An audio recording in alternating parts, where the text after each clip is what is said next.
Ellie always dreamed of love, a big, exciting storybook kind of love. She wanted butterflies in her tummy. She wanted someone to share her chips with. And her secrets too, of course. Love was meant to be wonderful, wasn't it? Like in the films she watched, or the songs she hummed along to. She imagined holding hands, laughing until her sides hurt. Ellie just knew her special someone was out there, waiting. She felt it in her heart, a little flutter of hope. Then she met Mark.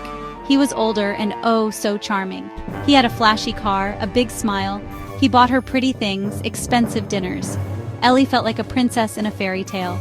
He told her she was beautiful. He said all the right words. Ellie's friends were a bit jealous, she thought. Mark seemed so confident, so sure of everything. He swept her off her feet, quite literally sometimes. He'd pick her up and spin her around. It felt like magic. Ellie thought this was it. This was the love she had waited for. Mark was rich, yes, but he seemed to adore her. He took her to amazing places. Parties where everyone looked glamorous. Holidays in sunny spots she'd only seen on postcards. She felt so grown up, so sophisticated next to him. He made her feel special, at least for a little while. It was all so new and dazzling. She really believed this was her happy ever after starting. She told her mom all about Mark.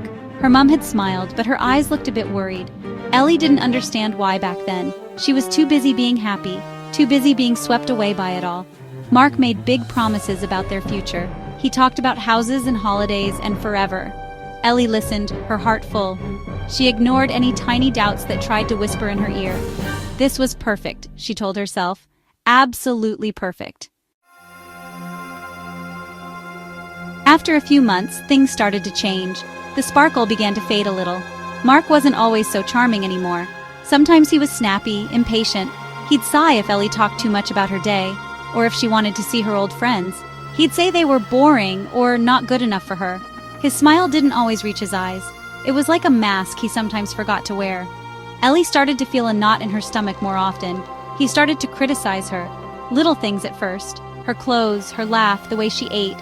He'd say it was for her own good, to help her improve, to fit into his world. But his words felt like tiny paper cuts. Each one stung a little bit more. The expensive gifts still came, but they felt different now. Like he was buying her silence, or her agreement. She found herself trying to be perfect, trying to be who he wanted her to be. It was exhausting. The grand parties felt less exciting. Ellie often stood alone while Mark talked business, or flirted with other women, right in front of her. If she said anything, he'd get angry. He'd call her jealous or insecure. He made her feel like she was the problem, like her feelings weren't valid. Loneliness started to creep in, a cold, heavy feeling, even in crowded rooms. She missed her old self, the girl who laughed easily and often. She wasn't a princess anymore. She felt more like a bird in a gilded cage. Everything looked beautiful on the outside. The lovely flat, the designer clothes, the fancy restaurants. But inside, Ellie felt trapped and sad. She cried sometimes when Mark wasn't around. Silent tears so he wouldn't hear. She wondered if this was what love was really like, or if she had made a terrible mistake. The dream had become a bit of a nightmare. Ellie felt so stuck. Leaving Mark seemed impossible. Where would she go? What would she do? He made her feel like she needed him, like she was nothing without him. Her confidence was a tiny, flickering flame. She missed her friends, her family, but she was too ashamed to tell them how bad things had become. She put on a brave face, pretended everything was still wonderful, but inside, her heart ached with a dull, constant pain. She just wanted someone to understand. One rainy afternoon, she bumped into someone. Literally. Her shopping bags went flying. "Oh, I'm so sorry," a kind voice said. She looked up, and there was Liam. Liam from her old art class. He always had paint on his fingers and a shy smile. He hadn't changed much. He still had kind eyes, warm, understanding eyes. He helped her pick up her things. He didn't rush off. He actually looked at her, really looked. Liam asked how she was. Genuinely asked, not like the polite questions at Mark's parties. Ellie nearly burst into tears right there on the pavement.